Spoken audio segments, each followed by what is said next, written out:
Was tested and humiliated by my boyfriend's coworkers over dinner while he cheered them on and ignored my discomfort. The person I'm dating, together 3 months, I'll call him Dan, recently invited me out to dinner to meet some of his coworkers. The first red flag was he invited everyone out to a Hooters, and said they chose that restaurant because it's close to where they work and is easy to get to. Which is true, but there are several other restaurants nearby that offer better food and a better atmosphere. Before he invited me out to dinner, he half joked that his coworkers, all of them are male, didn't believe that he was dating a hot girl that's into the same hobbies as them. They are hobbies that are considered to be primarily for men. I was a little irked at that comment, but he said he was just joking around. This pretty much became the catchphrase for the men that night. When everyone arrived at the restaurant, Dan and his coworkers were making comments about the girls that worked there and their physical appearances. This made me a little uncomfortable, but I didn't say anything. Once everyone ordered their food/drink, his friends started to quiz me about my interests. Many of them share the same male-dominated hobbies I'm interested in, and they more or less just tried to see if I knew facts about the hobby, as opposed to asking me questions about what I like/don't like or what I'm currently doing in said hobby. For example, if my hobby was American history, one of them would ask an esoteric question like, "Oh, so you like American history? How many $1 bills are currently in circulation? How old is the French Broad River?" I also work as a junior automation engineer at a startup software company. I haven't been writing code that long, as I was working in QA prior and learned how to code while I was in that position. I'm really green and I know I still have a lot to learn. The projects I'm working on are small and I'm getting help at work. All of his friends are senior level software engineers and were quizzing me about my work and trying to see how much I actually know. They were asking about advanced things I did not know about, and were asking me technical questions that don't even apply to my job. But, they were all smiling and laughing, and would frequently say something like, "Oh, we're just kidding." At one point I felt like I was at some weird interview and was taking one question at a time from each D-bag at the table. I know I stopped fake smiling at some point and just emotionlessly answered their questions. I think one of them became self-aware because he just looked down at his phone for the rest of the evening, didn't ask me anything else and just looked uncomfortable.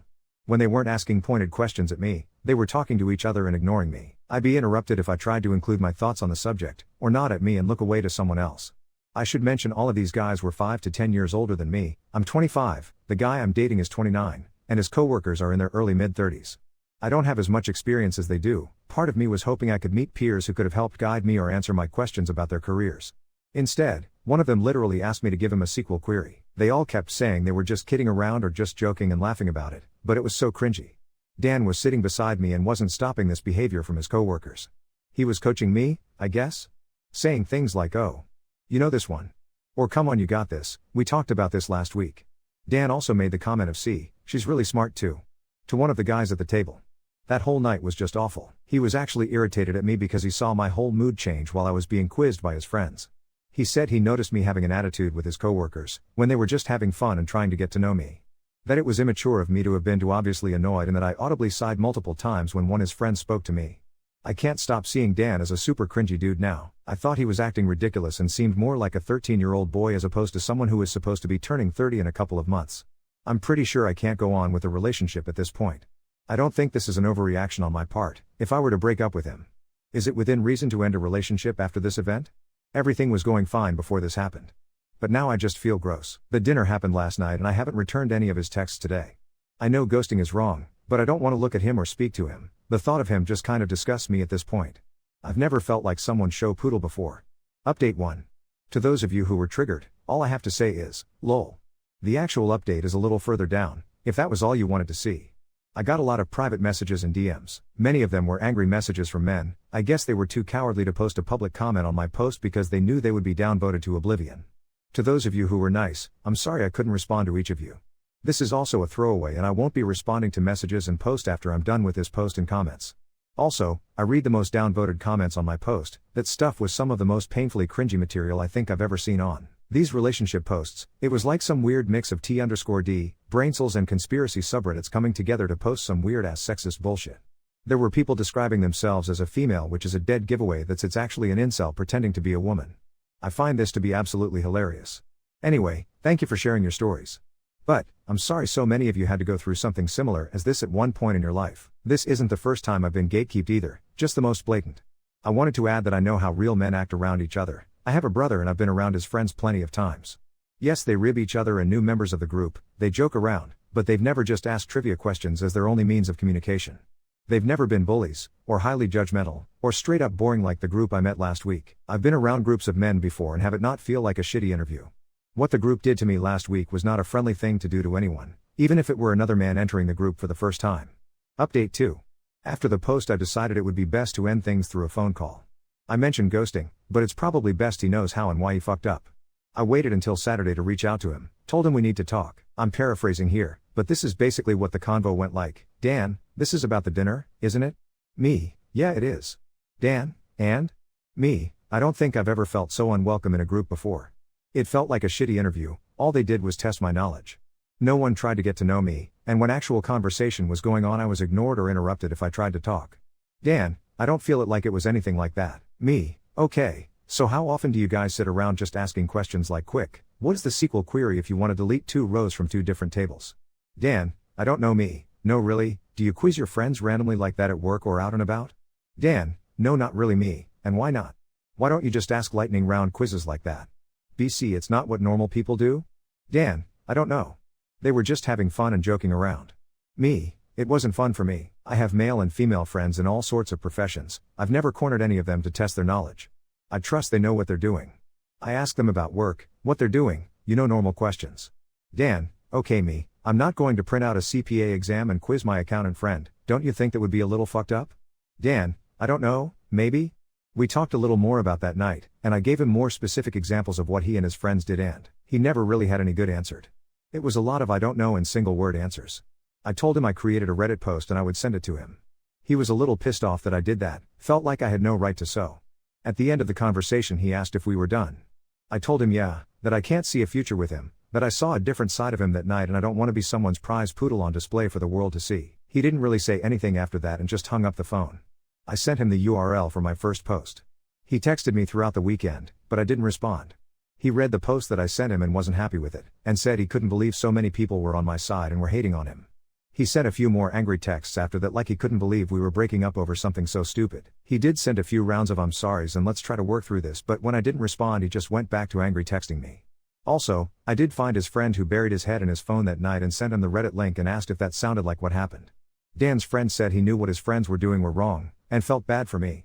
He apologized for not stepping in, and assumed that Dan would eventually speak up for me on my behalf. He also apologized for joining them in the beginning, and wished me luck in my career. Update 3. I thought that after the phone call and a weekend of him rage texting himself into a hole, it would go quiet and fade out. It did not go quiet. Monday morning I was walking into work, iced coffee in hand, stomach doing that annoying little dip it does when you open your phone and see a number you don't recognize, and I had a LinkedIn message from the friend who looked at his phone all night. He opened with an apology again and a very I know I should have said something in the moment paragraph that felt sincere, and then he said he needed to show me something because he'd been sitting with it all week and it felt gross. He asked me not to post it anywhere, which, fine, and sent me screenshots from their Slack. If you've ever felt your face go hot while simultaneously going cold inside, that was me on the sidewalk reading through a thread titled, "And I Wish I Were Kidding, Dan's Girl Gauntlet." It was timestamped the day before the dinner. It wasn't 1 or 2 comments either. It was a little pregame itinerary. Stuff like, we'll do vibes check at Hooters, neutral turf, and lol let's do a lightning round, I'll prep sequel, other friend, you take gaming, another, do sports. There was a whole side discussion about keeping it light and then someone adding use the just joking escape hatch if she gets uppity. Bonus points if you made her admit a gap. They literally used the word stress test. They'd done this before. It had a name. Dan was in there. He wasn't a passenger. There's a message from him that said, she hates trivia, so like, don't go crazy, and then another a few minutes later where he said, JK light her up, she's gotta handle the boys, followed by a string of laughing emojis. And then this one, she's hot and into the hobby, I'm not getting burned again by a poser so y'all can chill, which was followed by one of them dropping a gif of a dog jumping through hoops. This was before dinner. Before the we're just kidding. Before the I don't feel like it was anything like that. I sat on a bench, partially because my legs felt weird and partially because I needed to reread to make sure I wasn't inventing what I thought I was seeing. I messaged the friend back and asked if anyone else had this gnawing feeling. He said he told Dan that morning that he'd shared it with me and Dan called him a traitor, so I should expect noise. 2 minutes later my phone lit up with Dan calling me. I sent it to voicemail. He called again. I answered on the third just to stop the barrage. Dan, why would you tell, friend, to send you our private work stuff? Me, I didn't tell him to do anything. He did that because he has a conscience. Dan, that was out of context. We were messing around. It wasn't like a thing. Me, Dan's girl, gauntlet is literally the context. You planned it. Dan, people talk. It's just banter. You can't take slack that seriously. It's a joke atmosphere. Me, the joke atmosphere where you tell them to light me up and use just kidding as a shield? That atmosphere? Dan, you're making it sound malicious. It wasn't malicious. It's like a rite of passage. Me, for what, being allowed to eat chicken wings with you? He did that thing where he sigh laughs like you're the one being unreasonable. Dan, you passed, okay? You did fine. You proved them wrong. That should make you feel good. Me, I don't want your approval. I wanted basic respect. And now I also know you lied to me about it being innocent. Dan, I didn't lie. I didn't think it would blow up like this. Me, it blew up because you made a menu of ways to try to catch me out and then acted like I was immature for not loving it. Dan, can we just meet and talk like adults? Me, no, you can put my hoodie and book in a bag and leave them with my building's front desk. Dan, I'm not doing drop-offs like we're strangers. I'll bring it to you. Me, we are strangers. Please don't come up. If you show up uninvited, I will not open the door. He called me dramatic. I told him to enjoy being almost 30 and still needing his friends to validate his girlfriends. He hung up. Then he started texting again about an hour later, but it was all the same soup of not that deep and I said, I'm sorry and then you're a child. I put my phone on Do Not Disturb and used that adrenaline to plow through a debugging session at work that I'd been procrastinating on. Silver linings. The bag did show up that evening, which I will give him. He did not buzz me. The front desk guy called me and said there's a bag with your name on it, and also something else. I went downstairs expecting a hoodie and a paperback. The hoodie and book were there. There was also a third thing, a copy of Sequel for Dummies with a sticky note on it that said lol JK, in Sharpie. I don't know if he thought that was funny or if he thought that was going to be a cute callback apology. It was neither. It was exactly the level of clever you'd expect from someone who orchestrated a pop quiz at a Hooters. I brought it upstairs, rolled my eyes so hard I saw my own brain, and dropped it straight into the donate pile. The sticky note went in the trash. The next day, which I was hoping would be the day my life returned to normal, I got an email from a woman with a company email address I recognized from Dan's workplace.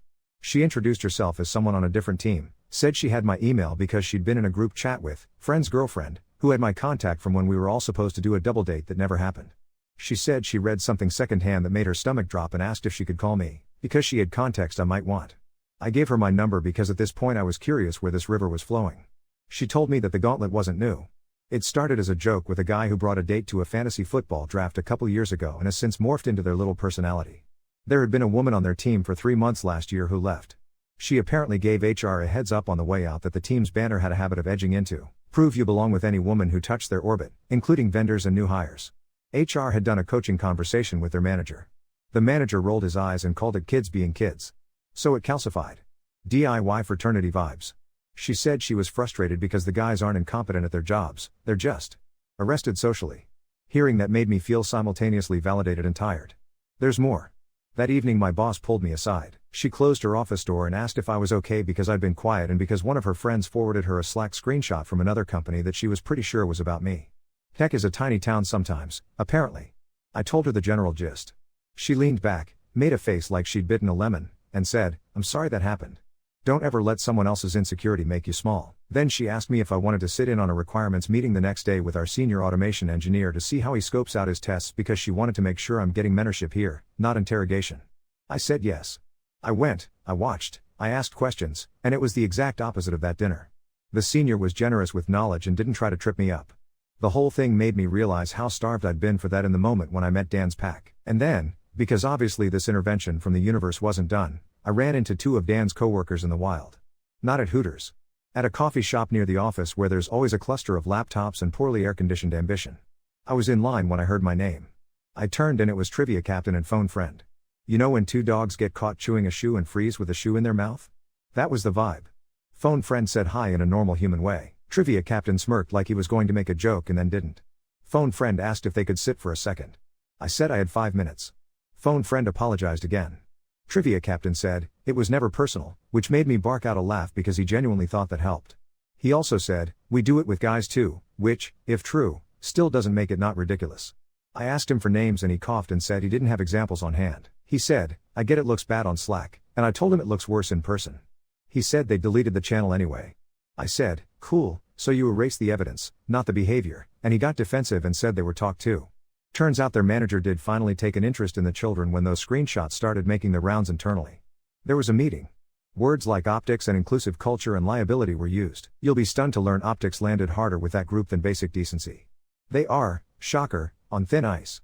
Not because they hurt feelings, but because someone finally made it a problem on paper. I finished my coffee and left them there. Phone Friend texted me later to say he was looking for a new team. He also told me Dan was in a mood and specifically mad that his reputation took a hit. The universe does occasionally deliver poetic symmetry. In the category of small, petty things that healed me, I went to Hooters with 2 of my girlfriends on Friday night.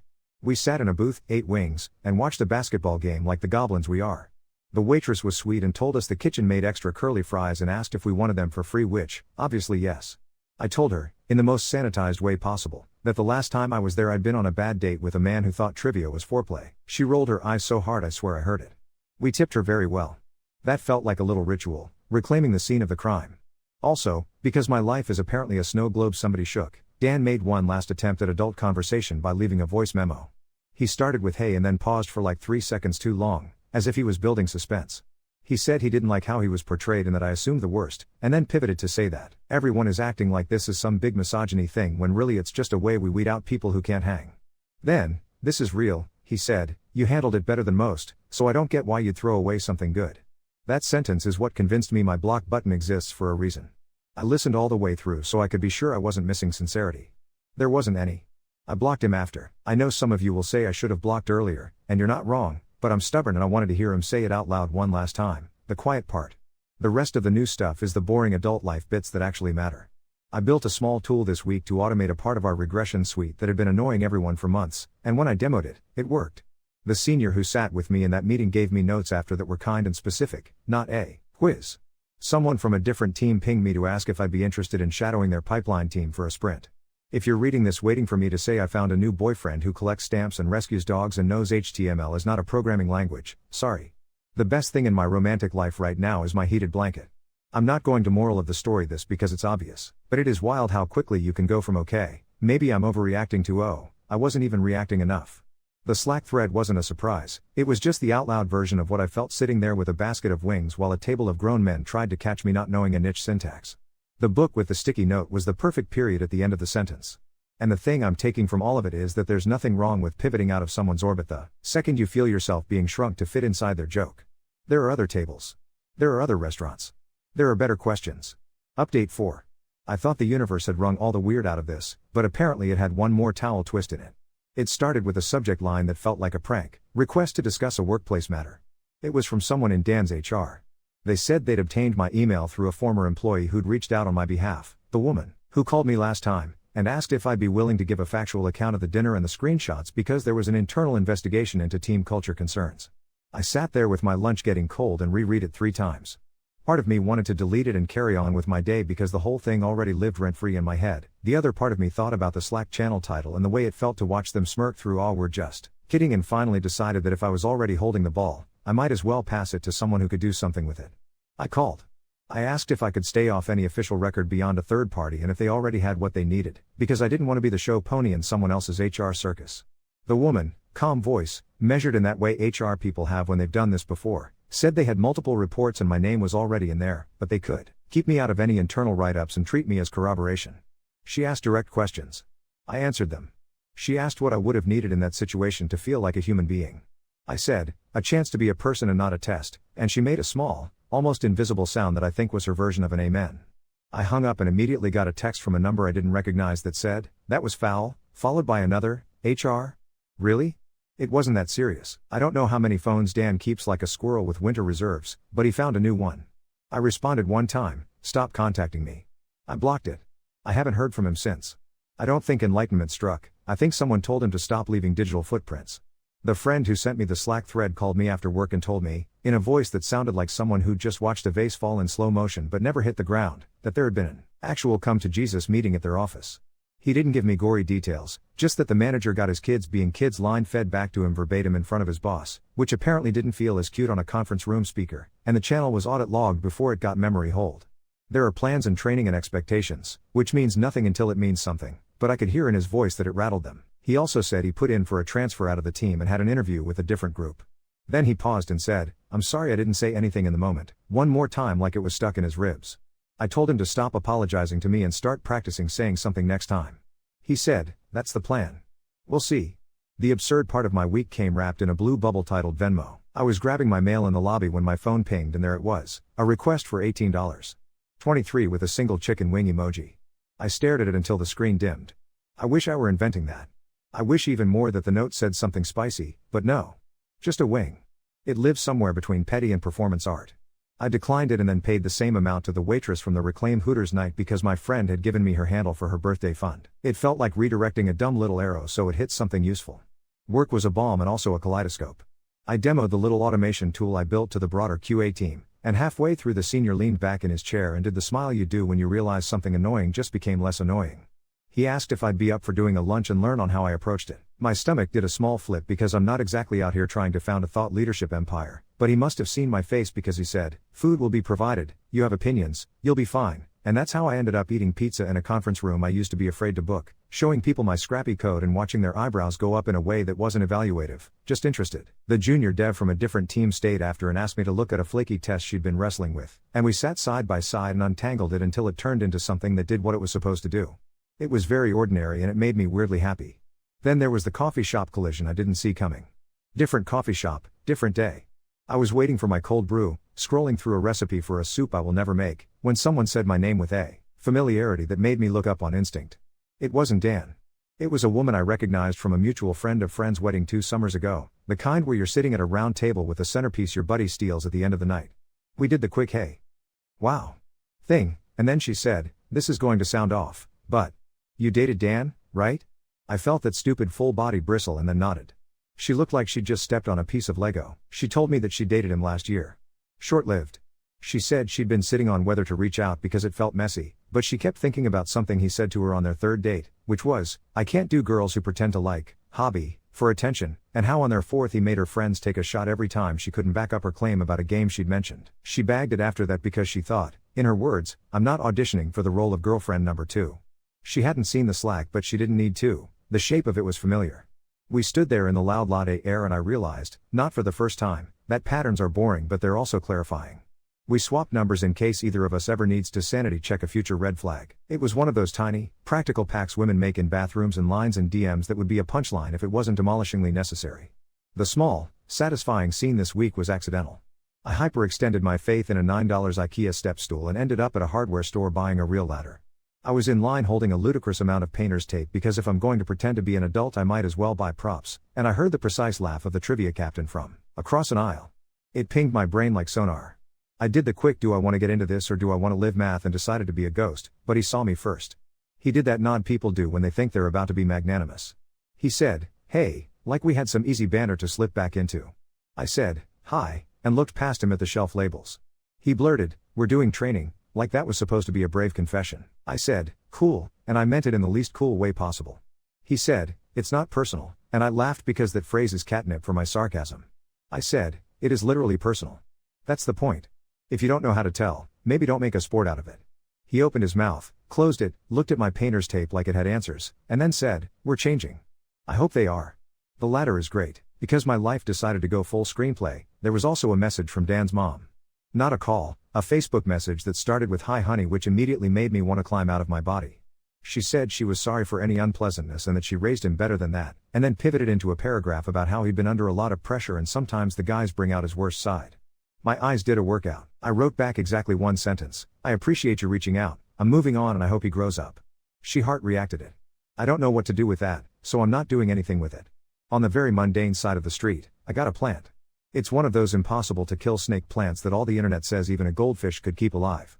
I put it in the sunny corner by my desk as if it's a talisman. I named it Snack because I am not above low-hanging fruit. The heated blanket continues to be my most stable relationship. My brother came over and fixed a squeaky cabinet door and pretended not to notice that my pantry is 40% chips. We ordered takeout, watched a terrible sci-fi movie where someone uses a command line like it's a magic wand, and I didn't think about Slack once. If there's an arc here, it's small. It's not a sweeping violin swelling kind of arc. It's moving my body out of rooms that make it feel like a joke. It's answering a phone call and then hanging up and then blocking a number and making a little tool that made someone's day less annoying. It's pizza in a conference room.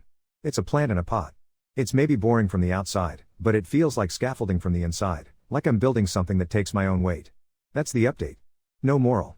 Just more air. More space. And a taller ladder.